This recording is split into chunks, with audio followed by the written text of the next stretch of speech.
All right, we're back. We've got this fossil of a crane. It's a 15-ton, 30,000-pound Galion. It's wanted at auction. Got it cheap. 1,300 hours on it, but supposedly it had a blown head gasket. Something had water in the oil. Their mechanic said. So we got the head off. I mean, I don't see any cracks in it. I'm not a Detroit expert by any means. These things may be prone to cracking. It looked like I had water, just fresh coolant, kind of puddled around this bolt hole and this one for the head. And then, a little bit splashed and, but it was puddled up there. Something that's got a crack in here in that bore, same on the back. I don't know if that area is prone, but it feels like a thin wall, yada yada. Anyway, trouble comes here. Do an end frame, no big deal. Well, that ain't gonna happen. Well, when you pull back, you notice them are smashed. They're done. So, okay, looking at it, just take them off, all of them, jack it up, because those got to get replaced anyway. Jack it up, get my clearance, right? Perfect. Do an end frame. Or we remove this son of a bitch, get it out of the way, and then I can make a little bracket that'll, kind of, put a little chain fall on that, get it back far enough to, with this son of a bitch out of there, get it back far enough to where I could get it and pick it off with our forklift. We've got an all-terrain 453 powered forklift, so it seems fitting. Pull it out, and then I could have better access to all this garbage. And so that's where I'm stuck. Do an end frame or yank it. The only question with putting it back in, because I could probably come in with the forklift and get just close enough to pull this thing out. The problem is putting it back in, lining shit up, while it's dangling. The forklift, maybe she'd leak a little bit. It's just a pain in the ass. But I think if I did it on a trolley, built something to utilize this pig itself, then it'll work a little better. Other than that, I mean, the crane ran, had a bad fuel line, which is why it showed up not running. Paid a mechanic out in Arkansas where this came from. We're in California. Paid them to try to get it fired up enough to where we could drive it onto a lowboy, versus having another more expensive lowboy it could disconnect and have the thing winched on. Well, that happened, and we paid this guy to try to get it. He'd fill up this fuel bowl or filter and the one on the other side, and it'd run for 2 minutes, shut off. 2 minutes, shut off. You have to keep priming these. Get it here, followed the fucking hard line back, went to a soft line, then back to a hard line to the tank ring. Yeah, it's on the other side. No. Yes. It's on the other side. No, it's on this side. So yeah, this guy. It went back. This was soft about there.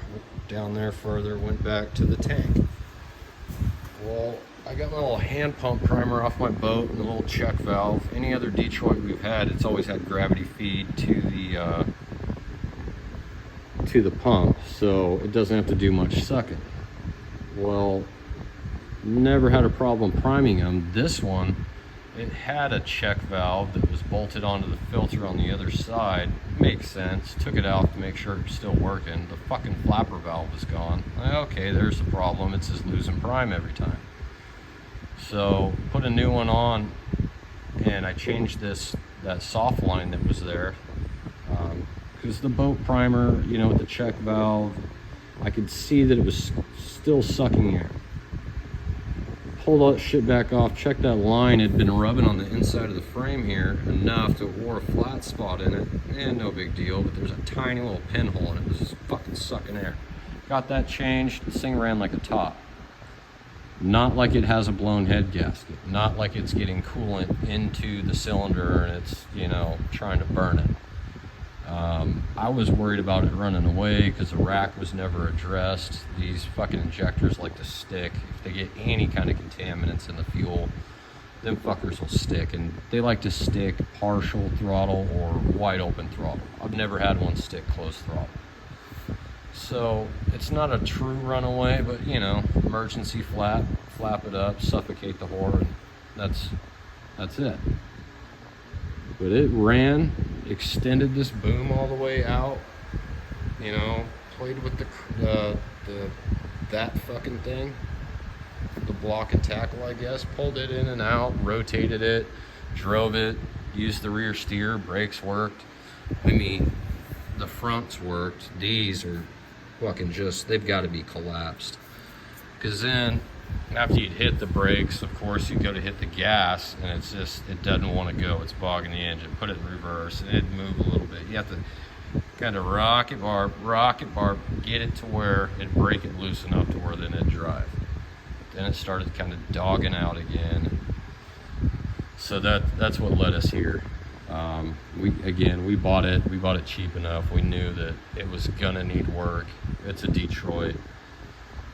In California, they're a dime a dozen because you can't use these old whores for hire. Well, we use it on the farm. We're not for hire. So, for the time being, we could still use it. Y'all just fucking re-elected Newsom. I don't know which one of you did it. It is what it is. But pretty soon we won't even be allowed to use this thing. For now, though, we gotta get some surgery done. We've located a new head. So this old girl, I gotta get rocker assembly back on there. Injectors stay out. They don't come with injectors, but they come half-ass assembled. So this one was gonna go to the machine shop and get pressure tested, checked out, you know, fixed. But at the end of the day, it costs just as much to just fucking throw it away. You gotta send it in for a core, send it in and get a new one. You're better off. I mean, other than that, we've got all the hydraulic hoses have to be replaced. The soft lines, at least, need to be replaced. The wheel cylinders don't seem to be leaking. These, I don't believe, are seeing any fluid, so they're gonna be fucking bad. That'll be another video. But the chrome on all the cylinders looks okay, outriggers, everything. But you know, we got some seepage. You know, could just be, you know, a little leak past the piston seal, and then, you know, the wipers are obviously fucking shot. They're all dry rotted, so, but they're not leaking down. So we'll get those repacked. Luckily, they don't need to be re-chromed. This is interesting. When I was running it, turning it, it sounded like there was some popping going on over here. So that'll be another video. A bunch of parts. The brake for the winch, at least an outer brake of some sort. That thing was just pissing fluid everywhere, so we've got it apart. It's just the seal that's bad. The bore looks fantastic. Piston in it looks fantastic. So we've got who's we? I've got my work cut out for me. Again, I'm thinking a little trolley deal on that. get this engine out. At least that way it'll go back in easy. I don't have to deal with this right now. Obviously I'm gonna have to jack it up, put some new bushings or blocks, something in there to gain the clearance on the pan. There's not a whole lot more that the engine could drop, but I don't want that pan making love to the axle housing. So, I mean, they could touch, but there shouldn't be any kind of real bumping or penetration. But cab's not too bad. Look at that. I believe every bit of that. Get everything from GSA auctions. This is it belonged to a State Department. I don't know what they used or didn't use it for, what they fucking spent on it when it was in its prime to justify an expense to get more money, more funding for the following year, because that's all these agencies work like that. But